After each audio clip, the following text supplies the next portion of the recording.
నేను SR construction అధినేతగా లేను ఇక్కడ. ప్రజాప్రతినిధిగా ఉన్నా. ప్రజాప్రతినిధిగా రావాలని అంటే ఎలా అనుకున్నారు? ఎలా స్టార్ట్ అయింది? ఎలా అదే మొదలైంది మీ రాజకీయ జీవితం? ఇప్పుడు నాకు ముందు నుంచి కూడా ప్రజా సేవలో ప్రజలకు ఏదో ఒక రకంగా మంచి చేయాలనేది ఒక అభిప్రాయం నాలో ఉండేది. అందులో భాగంగా ఖచ్చితంగా నాకైతే ప్రజల ముందు నుంచి కూడా నాకు లీడర్షిప్ క్వాలిటీస్ బాగా ఉండేటివి. ఏ విధంగా అయితే మనం ప్రజలకు చేయగలుగుతామనే దాని మీద మనం ఎప్పుడైతే చట్టసభలకు వెళ్తామో అప్పుడే మనం ప్రజలకు సరైన పద్ధతిలో వాళ్ళకి సేవ చేయగలుగుతామనే అభిప్రాయంతో డైరెక్ట్ ఎలక్షన్స్లోకి రావడం జరిగింది. భగవంతుని దయ వల్ల, చంద్రబాబు నాయుడు కృషి వల్ల, నారా లోకేష్ గారి సహకారంతో, పవన్ కళ్యాణ్ గారి సహకారంతో, మోడీ గారి సహకారంతో మన రాష్ట్రంలో ఈరోజు నేను శాసనసభకు ఎన్నిక కావడం జరిగింది. ఎన్డీఏ ప్రభుత్వం తరఫున. యాక్చువల్గా అలిమినేని సురేంద్రబాబు గారు 2024లో వస్తారు అంట, 2019లో వస్తారు అని చాలామంది, అంటే మీ మిత్రులు కావచ్చు, అనంతపురం పట్టణ ప్రజలు కావచ్చు, అనంతపురం జిల్లా ప్రజలు చాలామంది చాలా రకాలుగా వెయిట్ చేశారు. ఎప్పుడు వస్తారు అనేసి. ఆ సమయం వచ్చేసారు. అంటే మీ రాజకీయ ప్రవేశం అంటే ఏ విధంగా కొనసాగిందండి? స్టార్టింగ్ ఎలా జరిగిందండి? ఇది వాస్తవమే. 2014లో టికెట్ రావాల్సింది, అనివార్య కారణాల వల్ల రాలేకపోయింది. 19లో కూడా రాలేకపోయింది. నేనైతే రాలేదని నిరుత్సాహపడలేదు. నా బిజినెస్ మీద కాన్సన్ట్రేట్ చేసి ఇంకో రకంగా ప్రజలకు ఉపయోగపడతానని చేస్తూ వచ్చాను. 2024లో మా నాయకుడు చంద్రబాబు నాయుడు గారు పిలిచి టికెట్ ఇవ్వడం జరిగింది. కాబట్టి అందులో భాగంగా ఏదైతే ఇచ్చారో ఈరోజు నేను ప్రజాప్రతినిధిగా ఇక్కడ మన ప్రాంతంలో, కళ్యాణదుర్గం ప్రాంతంలో ఉంటున్నా. చాలా వెనుకబడిన ప్రాంతం, చాలా రైతులతో సంబంధాలు ఉన్న ప్రాంతం. 100కి 95% వ్యవసాయం మీద ఆధారపడ్డ వాళ్ళు. ఏదేమైనా కూడా నేను ఒకటే భావిస్తున్నా, అదృష్టంగా దేవుడు నాకు ఈరోజు ఈ అవకాశం కల్పించినందుకు అదృష్టంగానే భావిస్తున్నాను.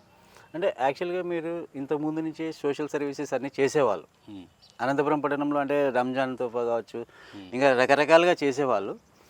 ఉన్నటువంటి సడన్గా ఒకటేసారి ఇట్లా ఈ విధంగా మారడానికి సడన్గా ఏం కాదు, మీకు చెప్తానే ఉన్నా కదా ముందు నుంచి కూడా. అంటే రకరకాలుగా ప్రజాసేవలోకి రావాలనే అభిప్రాయం ప్రజల పక్షాన ప్లస్ అందరికి కూడా ఉండేది. ఇప్పుడు డైరెక్ట్గా అవకాశం వచ్చింది. ప్రజలతో మమేకమై ఈరోజు ప్రజల కోసం నేను ఏదైతే చేయగలుగుతానో మ్యాక్సిమం ఉన్న మా నాయకుడు చంద్రబాబు నాయుడు సహకారంతో వీలైనంత వరకు మంచి కార్యక్రమాలు చేయడానికి ప్రయత్నం చేస్తా.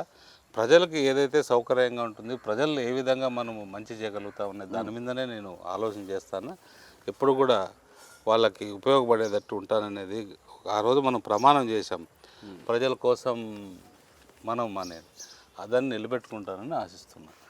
కళ్యాణదుర్గాన్ని ఎంచుకున్నారు సురేంద్రబాబు గారు. అంటే అనంతపురం జిల్లాలో 14 కాన్స్టిట్యున్సీలకు కానీ కళ్యాణదుర్గాన్ని తీసుకున్నారనమాట. ఎందుకు కళ్యాణదుర్గాన్ని తీసుకురావాల్సి వచ్చింది? మా నాయకుడు కళ్యాణదుర్గం ప్రాంతంలో వెళ్తారా, అనంతపురంలో వెళ్తారా అంటే నేను కళ్యాణదుర్గం ప్రాంతానికే వెళ్తానని చెప్పడం జరిగింది. నాకు మొదటి నుంచి కూడా కళ్యాణదుర్గం ప్రాంతంలో సత్సంబంధాలు ఉన్నాయి.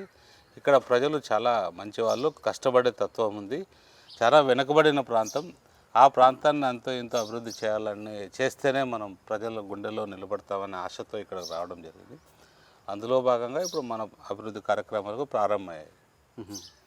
అంటే సురేంద్రబాబు గారికి మొదట్లో కళ్యాణదుర్గంలో ఉన్నటువంటి సీనియర్ నాయకులు కావచ్చు, ఇంతకుముందు నాయకులు కావచ్చు, ఆ అసమ్మతి ప్రభావం ఏ విధంగా పడిందంటారు?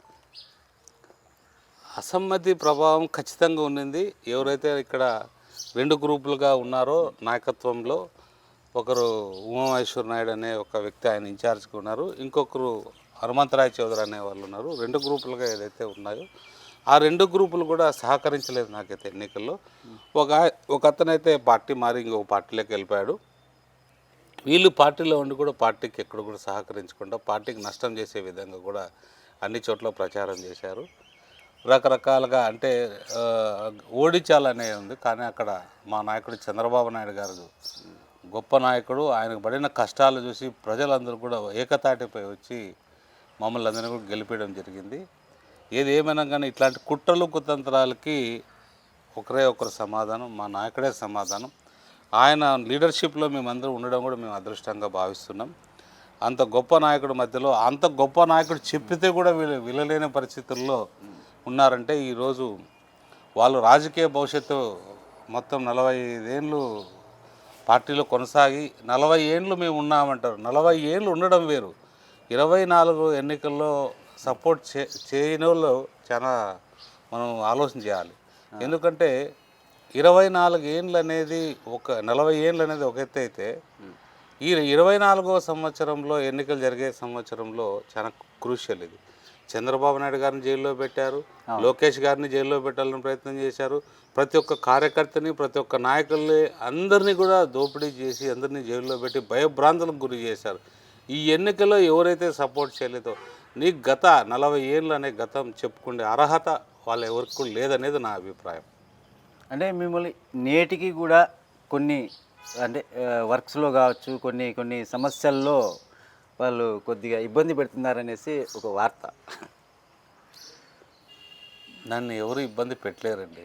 అంటే ప్రజల తరపున నుంచి వాళ్ళని డిస్టర్బ్ చేసుకుంటా అసలు వాళ్ళు ఇబ్బంది పెట్టడానికి వాళ్ళు అక్రమంగా ఏదైతే ఉన్నాయో దానిలో కాపాడుకోవడానికి ప్రయత్నం చేస్తారేమో తప్ప నన్ను ఇబ్బంది నాకు ప్రజల సపోర్ట్ పుష్కలంగా ఉంది.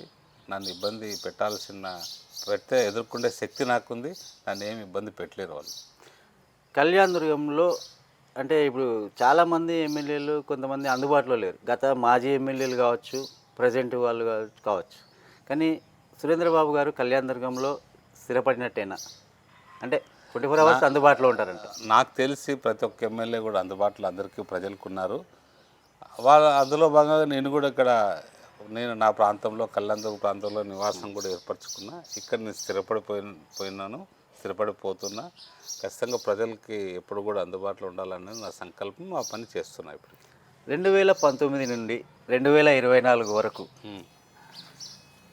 అంటే మీరు వైఎస్ రాజశేఖర రెడ్డి గారి పాలన చూసింటారు, చంద్రబాబు నాయుడు గారి పాలన చూస్తారు, కోట్ల విజయభాస్కర్ రెడ్డిది ఇవన్నీ చూసింటారు, కిరణ్ కుమార్ రెడ్డి గారిది, రోసే గారిది ఇవన్నీ చూసింటారు. కొత్తగా జగన్మోహన్ రెడ్డి గారి పరిపాలన ఎలా ఉంది అంటే మీరేమంటారు?